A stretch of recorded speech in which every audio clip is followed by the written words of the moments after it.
Em poucos minutos eu vou te explicar sobre uma coisa que vai realmente te assustar. No mesmo horário em que Sérgio Moro era chamado de ladrão pela esquerda, em uma sessão secreta na CPI do BNDES, Antônio Palocci fez afirmações estarrecedoras. Esqueça o Petrolão. Eu vou te apresentar o maior esquema de corrupção da história humana. O BNDES, ou Banco Nacional de Desenvolvimento Econômico e Social, é uma empresa público-federal, cujo objetivo é o financiamento de longo prazo e investimento em todos os segmentos da economia brasileira. Ele utiliza dinheiro público, como por exemplo o dinheiro que foi retirado do Fundo de Amparo ao Trabalhador, aquele mesmo fundo que teve que parar de pagar boa parte do seguro-desemprego por falta de dinheiro. Em resumo, o banco usa o nosso dinheiro dos nossos impostos. Uma das obras mais comentadas que foram financiadas pelo BNDES foi o Porto de Mariel, que custou para nós 2,3 bilhões de reais.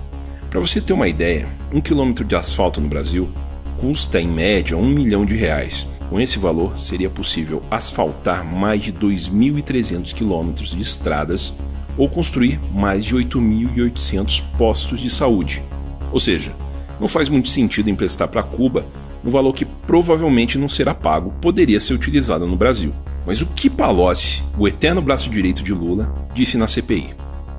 Segundo Palocci, o grande articulador do esquema para roubar o BNDES era Lula, que o total liberado pelo banco em transações duvidosas foi em torno de 500 bilhões de reais, exatamente a metade da quantia que a reforma da Previdência pretende economizar para salvar o país em 10 anos. Palocci afirmou que o ex-presidente tinha como objetivo uma espécie de poder mundial, financiando obras e eleições de nações amigas e ganhando muito com isso. Palocci afirmou que tentou remover de Lula a ideia de utilizar dinheiro público para financiar obras em outras nações, mas que Lula não deu ouvidos. Para conseguir as liberações, era preciso burlar o sistema. Isso nunca foi um problema para o PT. Como o dinheiro era roubado. Para você financiar uma obra em um país qualquer, é preciso que aquele país tenha uma nota de pagamento. Ou seja, você atribui uma nota de acordo com a capacidade daquele país pagar ou não o empréstimo. Um país como Angola, por exemplo, seria classificado com uma nota baixa, ele não teria condições de devolver esse dinheiro para o Brasil. Mas Angola teve mais de 14 bilhões de reais em financiamento do BNDES aprovados. A manipulação ocorria nas notas de risco e garantias para pagamento dos empréstimos. O país que não poderia devolver o dinheiro, magicamente se transformava em um bom pagador. O resultado disso é que esses empréstimos provavelmente nunca serão pagos. O TCU já vem um bom tempo investigando essas movimentações e apresentou um cálculo. O cálculo é o seguinte: cada obra no exterior financiada pelo banco, em média, desviava 50% do valor liberado. Provavelmente todo o dinheiro desviado foi utilizado para se pagar propina no exterior aos agentes envolvidos e provavelmente ao Partido dos Trabalhadores. Palocci confirmou o uso de contas bancárias no exterior para movimentar o dinheiro da propina. Isso quer dizer que devem haver contas no exterior abarrotadas com dinheiro do BNDES em nome do PT. Vamos a um cálculo rápido.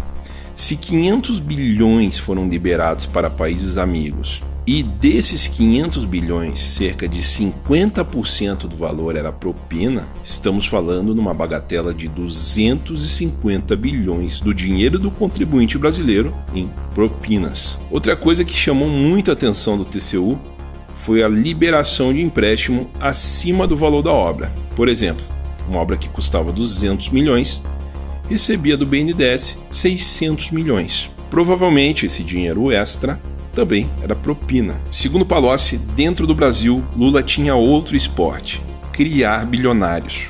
Ele dava a palavra final nos escolhidos para serem campeões nacionais, como o JBS, Odebrecht, Eike Batista e vários outros empresários mega milionários. Enquanto milhões de empresários sofrem todos os dias para manter suas empresas abertas sem nenhuma possibilidade de conseguir um financiamento do BNDES, Lula escolhia a dedo os novos bilionários do Brasil.